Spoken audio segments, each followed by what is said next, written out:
दोस्तों, बात हो नायाब और अनोखी इमारतों की और उसमें अरब देशों का नाम ना आए, ऐसा तो हो ही नहीं सकता। ये मैं नहीं कह रहा, ये वहाँ की कारीगरी हमसे बुलवा रही है। अब अगर आपको मेरी बातों पर यकीन नहीं होता तो आप खुद जरा एक नजर इस सिक्के जैसी दिखने वाली बिल्डिंग पर डालिए। इस बिल्डिंग को पहली नजर देखते ही लोगों के होश उड़ जाते हैं। ये बिल्डिंग अबू धाबी में मौजूद है। इसे देखने के बाद सबके मन में ये ख्याल आता है, आखिर इंजीनियर्स ने इसे कैसे बनाया होगा और इस दौरान उन्हें कौन सी दिक्कतों का सामना करना पड़ा होगा। तो आइए जानते हैं इन सभी सवालों के जवाब आज की इस वीडियो में। तो दोस्तों, आमतौर पर बिल्डिंग जमीनों पर बनकर तैयार होती है। जहाँ पर यह बिल्डिंग बनने वाली थी वहाँ बस समुद्र ही था और जो सॉलिड जगह इस बिल्डिंग को बनाने के लिए चाहिए थी वो पर्शियन गल्फ में 700 मीटर दूर पानी के 8 मीटर नीचे थी। अब इस पे इतनी बड़ी और अलग तरह की बिल्डिंग बनाना इंजीनियर्स के लिए एक बहुत बड़ी चुनौती थी। ऐसे में समुद्र के ऊपर एक आर्टिफिशियल लैंड तैयार करने के लिए लगभग 30 मिलियन क्यूबिक मीटर रेत का इस्तेमाल किया गया था, जिसके जरिए 26 फीट गहराई वाले समुद्र को भरकर उसके ऊपर एक आर्टिफिशियल जमीन को तैयार कर लिया गया था। लेकिन रेत से बनी जमीन पर बिल्डिंग को खड़ा करना अभी भी पॉसिबल नहीं था, क्योंकि जैसे ही बिल्डिंग की नींव ढलने के लिए आर्टिफिशियल लैंड पर खुदाई की जाती, वैसे ही समुद्र का पानी रेत से बाहर निकलने लगता। अब ऐसी जमीन पर एक बड़ी बिल्डिंग को नहीं बनाया जा सकता था, क्योंकि वो किसी भी वक्त टूटकर समुद्र में गिर सकती थी। ऐसे में इंजीनियर्स ने इस समस्या से निपटने के लिए एक ऐसी वॉल बनाने का फैसला किया जिसमें रेत के अंदर 16 फीट की गहराई तक कंक्रीट से एक दीवार तैयार की गई थी। इस दीवार के अंदर समुद्र का पानी नहीं घुस सकता था, जिसके ऊपर अबू धाबी की सबसे बेहतरीन इमारत की नींव रखी जानी थी। इसके बाद इंजीनियर्स ने इसमें 400 सीमेंट की पाइप्स का इस्तेमाल 2 तरीके से किया। जैसे आधी पाइप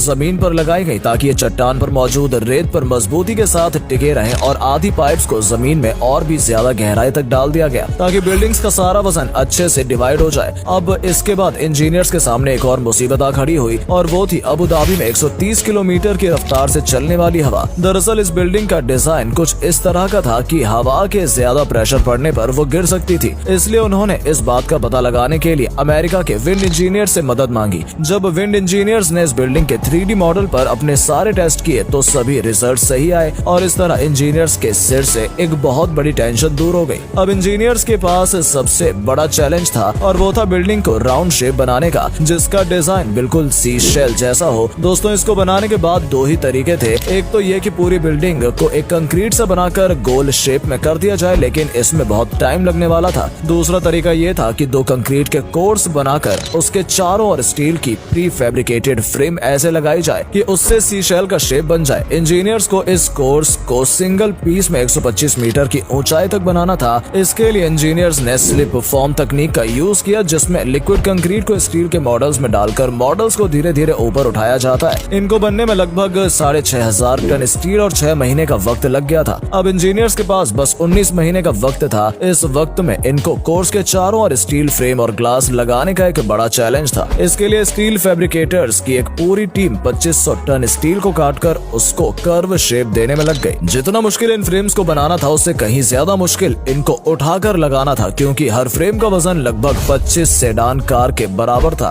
इस स्टील के फ्रेम्स में लगभग 25,000 गिलास पैनल्स बनाए जाने थे, जिसका टोटल साइज 52 बास्केटबॉल कोर्ट से भी ज्यादा था। ये ग्लास पैनल इतने बड़े थे कि सिर्फ 30 से 40 ग्लास पैनल फिट करने में ही 1 दिन का समय लग जाता था। अभी तो इसके बाद अलदार के अंदर का पूरा इंटीरियर बनना बाकी था। इसके साथ ही उसके अंदर 85 वॉशरूम बनाए जाने थे। टाइम बचाने के लिए इंजीनियर्स ने प्री फैब्रिकेटेड वॉशरूम को बनाने का सोचा। प्लान के हिसाब से इनको बस उठाकर बिल्डिंग के ऊपर से अंदर की तरफ से अपनी अपनी जगह पर रखा जाना था। इन वॉशरूम को रखने के बाद जब खुले हुए स्टील फ्रेम्स को बंद करने की बारी आई, तब तक नई मुसीबत खड़ी हो गई। दरअसल स्टील फ्रेम का एक हिस्सा 6 इंच नीचे बैठ चुका था। अब इसे सही करने के लिए नीचे की कई स्टील फ्रेम्स को खोलने की जरूरत थी, जो करना नामुमकिन था। इससे निपटने के लिए कोर्स के ऊपर एक लोड बेयरिंग वॉल बनाई गई और इस पे 2 हाइड्रोलिक जैक्स लगाए गए, जिसके जरिए 250 टन में से 80 टन वजन कोर्स में पहुंच रहा था। इसके अलावा 2 और जैक्स को 16 मीटर ऊंचे स्टील कॉलम में लगाया गया। इनके जरिए भी 40 टन लेवल 23 के कंक्रीट फ्लोर तक पहुंचा। इनको स्टील स्लैब के साथ पैक कर दिया गया ताकि जैक्स को हटाने के बाद रूफ अपनी जगह से हिले ना, और हुआ भी ऐसा ही। इसके बाद बिल्डिंग को पूरी तरह से फर्निशिंग दी गई और फिर ये पूरी तरह से बनकर तैयार हुई। दरअसल शेख खलीफा चाहते थे कि अबू धाबी में फार्मूला 1 रेस से पहले ये बिल्डिंग बनकर तैयार हो जाए, क्योंकि रेस के देखने के लिए विदेशों से सैकड़ों पर्यटक अबू धाबी में आने वाले थे, जो इस नायाब इमारत को देखने का मौका बिल्कुल भी मिस नहीं करते।